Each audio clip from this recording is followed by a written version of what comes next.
Welcome to Refinery29's week-long exploration of women and greed in an era of enormous wealth inequality. Where does need and greed begin? Read on. Last month, Paris Hilton found herself in a familiar position, standing in front of a crowd of goading paparazzi decked out in bejeweled sunglasses and a shiny silver mini dress. But the conversation they were having was certainly not familiar to those who may think they know the heiress. President Trump is going to sign the executive order to help the immigrants, a voice yells out to her amidst the incessant pop of camera flashes. Do you think that's going to help? Hilton, who's been the subject of paparazzi lust for almost 2 decades, is quick with an outspoken opinion he better help them, because this is not right what they're doing to these children and their families. No one should be separated from their family.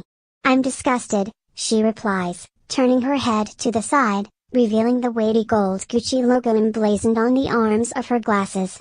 She doesn't stop signing autographs, but then looks directly into the camera and tells the world, or perhaps it's her former family friend, Donald Trump, to whom she is primarily speaking, people come to America for the American dream. This is TMZ's contribution to the national debate over Trump's family separation policy. And it feels both like a throwback to the tabloid-fueled chintziness of aughts-era Hollywood and a moment that could only occur in 2018. It is a surreal exchange for a litany of reasons, not least because of our collective understanding of who the woman in the sunglasses talking about immigration is. Paris Hilton is an icon not just of the 2000s, but of a certain widely held image of what inherited wealth, undeserved fame, and American excess looks like. There was her reality show The Simple Life, which followed Hilton and then BFF Nicole Richie as they abandoned their lives of leisure to go live and work alongside regular Americans. Then there was also the numerous film and TV appearances, the singing career, the product lines, and the constant coverage by tabloids and early blogs.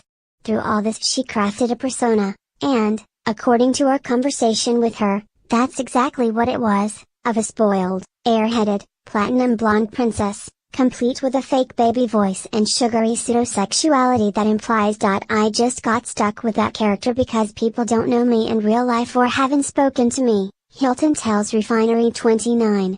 They assume it's just the baby voice and what's Walmart? And silly things.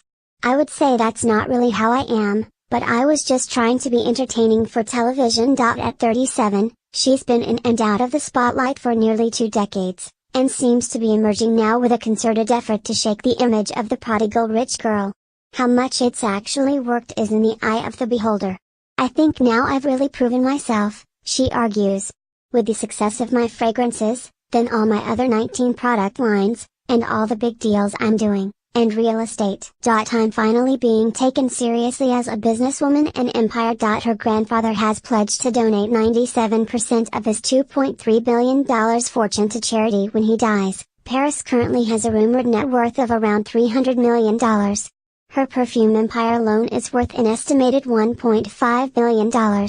That it's taken this long for Hilton to feel that she's earned it says as much about the magnitude of her ambitions as it does about our fascination with money and how those who have it behave.